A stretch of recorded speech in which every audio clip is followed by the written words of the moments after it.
Novak Djokovic has just beaten Roger Federer in the longest ever Wimbledon final in history, guys. What a day. How did Federer lose that match? And also tied to Grand Slam number 16 now for Novak Djokovic. He's only 4 away. Will he catch up? Welcome to the Sports Debate. Here he is again. That's astonishing. It's absolutely world. He's taken them apart. What a final we've been treated to at Wimbledon this year, guys. An epic 5 sets. I'll just quickly talk you through the first 4 sets. Djokovic won the first set in a tie-break. Couldn't really, split them apart, but he won the tie-break, importantly, 7-5. Federer ran away with the second set, 6-1. The third set went to another tie-break and another tie-break that Djokovic won, 7-4 in the tie-break. The fourth set, Roger Federer won 6-4, leading up to the fifth set. Now, it went to 6-all, and as you know, in Wimbledon, we cannot have a tie-break in the final sets. This is a new rule that was brought in place, and we've not had it come to that this year at all until now. Federer actually broke Djokovic's serve at 7-all to go 8-7 ahead and serve for the match. He was 40-15 up on his own serve. 2 consecutive championship points he had, and I mean, what can I say about the mental strength that Novak Djokovic possesses? This is not the first time he has come back from match points down to end up winning that match against Federer. He's done that in the 2011 and 2012 semi-finals in the US Open.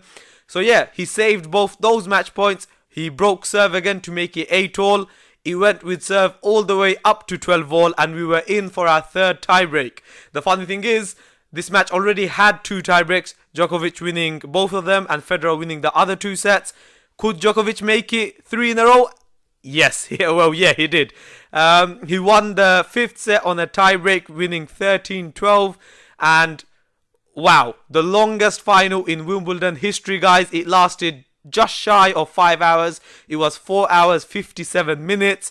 It beat the last record for this final, which was 4 hours and 48 minutes. That final was, of course, the 2008 final between Federer and Nadal, which Nadal won in 5 sets as well.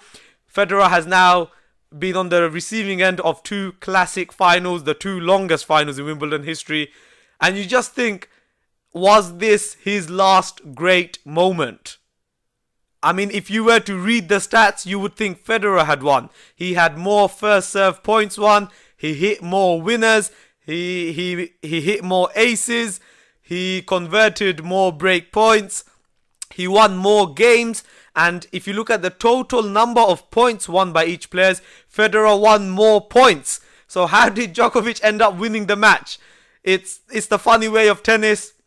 It's the key points that really decides who wins and who loses the match. The head-to-head now between the 2 players is 26-22 in favour of Novak Djokovic. And Djokovic just seems to have his number. The last time Roger Federer beat Novak Djokovic in one of these Grand Slam events was in the 2012 Wimbledon. They faced each other 3 more times at Wimbledon alone since, and they've also faced in the US Open and Australian Open, which Djokovic has won all of them. So you start to think, can Roger beat Djokovic at Grand Slams anymore? I mean, he's not getting any younger. He's turning 38 in less than a month. And yeah, I mean, look, we've ruled out Federer for many years now, thinking this is it, this is his last hurrah. And the guy just keeps turning back the clocks and he keeps coming back stronger. But yeah, this seemed to be a really golden opportunity for him. And yeah, Novak Djokovic wins again. As you know, this is now his 16th Grand Slam title. He's only 4 away from Federer now. Federer has 20, Rafael Nadal has 18, and Novak Djokovic now has 16.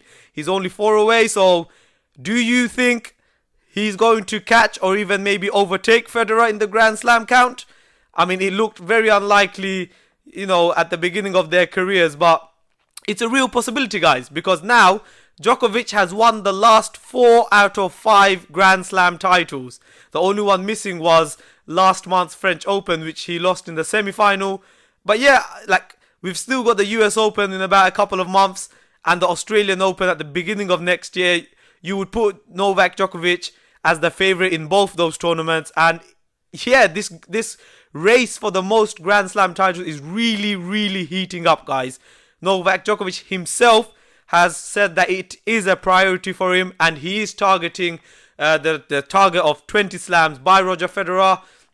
I personally think he will overtake him. And I know I may not be in the majority of opinions here, but I think Djokovic, at the end of their careers, when all is said and done, he will have more than 20 Grand Slams than Roger Federer. Let me know what you think. You probably disagree with me, or even you might agree with me. But yeah, it's looking really good. Another target of Novak Djokovic is to have the most weeks at number 1 in the rankings. Djokovic now, of course, has 260 weeks as number 1. He's only 50 away now from Roger Federer. That's less than a year, guys. If he is to overtake him, it will happen probably at Wimbledon next year. That's one thing to look forward to. And yeah, as we know, Roger Federer has the most weeks at number 1 at 310. So can Djokovic beat him to be, the player with the most weeks at world number 1? It's a very, very big accomplishment, and also a great stat to have behind you in terms of the GOAT debate, something we will be discussing. I think it's also quite important to recognize the achievements of Roger Federer in this year's championship. I mean, he's not getting any younger. He's 37 years old. But wow, he has played some great tennis, especially in the semi-finals against Nadal, where some of the winners he was hitting was incredible, guys. And yeah, just the artistry and the class the guy has on the court. He just makes everything look really simple and elegant, and it's beautiful to watch Roger Federer play tennis.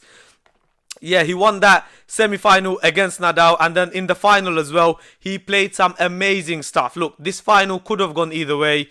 Djokovic won all 3 tie breaks, which gave him the victory in the end. But there was nothing in it, guys. It was a really, really great contest between 2 greats of the sport.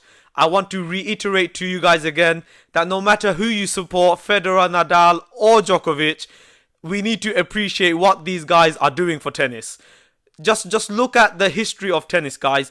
Before these 3, the record number of Grand Slams won was 14, set by Pete Sampras. All 3 of these guys have now surpassed that. We're in a special time, guys. Most of the important records you see, they're either all, with Federer, Nadal or Djokovic. It's crazy. And I just want these guys to keep playing forever. Of course, I want competition. I want the new guys to step up. But it just seems like every time we think, either a Zverev or a Thiem or a Tsitsipas or, someone like that, they take a step forward, but then they seem to take 2 steps back. Who do you think, this is the key question, who do you think is going to break the monopoly these big 3 have? I think it's going to be Felix from Canada, the young 18-year-old. He's been playing some great stuff. He, unfortunately crashed out at Wimbledon in the 3rd round this year, but I think he's got a bright future. But long live the big 3, guys. I just want these guys to keep playing and, give us these epic matches that will live long in tennis history. Once again, congratulations to Novak Djokovic on his 16th Grand Slam title. We go to the US swing now. We've got the Cincinnati and the Canada Masters coming up. And then, of course, the US Open Grand Slam, the final slam of the year. Who do you think will win? Will it be another Djokovic victory there? He is the defending champion. Now, moving on from tennis, of course, we had a magical day of sports in the world, and especially in England, guys. We hosted three big events. We had the Wimbledon Final, which I've talked about in this video.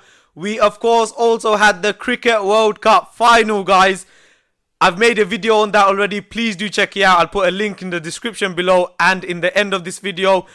England are the Cricket World Cup champion, guys. What a roller coaster ride. It went down to the last ball twice. Now, if you're thinking, how can it go down to the last ball twice? Please do check it out. It was the most amazing game. Either team could have won it. And yeah, England are now the Cricket World Cup champions. First time in history England have won this competition. And some of it was, I'm still speechless, guys. I don't know what I saw in that match. It was the greatest cricket match of all time. It was the best final of all time. And for me, you know, it's a great advert to cricket, especially as it was free to air this year, the final that is. And yeah, please do check out my video on that. It was amazing. We also had Lewis Hamilton win the British Grand Prix for a record-breaking 6th time, guys. No one else has ever won it that much. A great race. He was a bit fortunate with the safety car to overtake his teammate. And then, of course, the rest of the field, we had some great battles between the Ferraris and the Red Bulls. We had Vettel crash into the back of Verstappen. It ruined Vettel's race. Verstappen still managed to finish 5th. And yeah, just all round a fantastic race. Our man Lewis Hamilton, he's won his 6th title, and it means this year out of 10 races, Lewis Hamilton has won 7 of them. He is now 39 points ahead of his teammate Bottas in the championship race, and looks well on his way to win his 6th Drivers' Championship, which would put him only 1 behind the record of the great Michael Schumacher. Mercedes, a great weekend for them again, a 1-2 finish. You know, it's looking likely they'll win their 6th consecutive Constructors' Championship. And yeah, we move on to Germany in terms of the Formula 1. Just to round off this video, of course, it was about the Wimbledon, and please do check out the highlights of that match if you did not get the chance to see it. It was a fantastic match. Djokovic, of course, defended his championship from last year and won his 5th Wimbledon championship. Please do leave a comment below with your opinions and anything you have to say on anything, especially Wimbledon. And also, if you like this video, please do leave a thumbs up and subscribe to the channel for future videos like this. Thank you. Game, set, and match. Game, set, and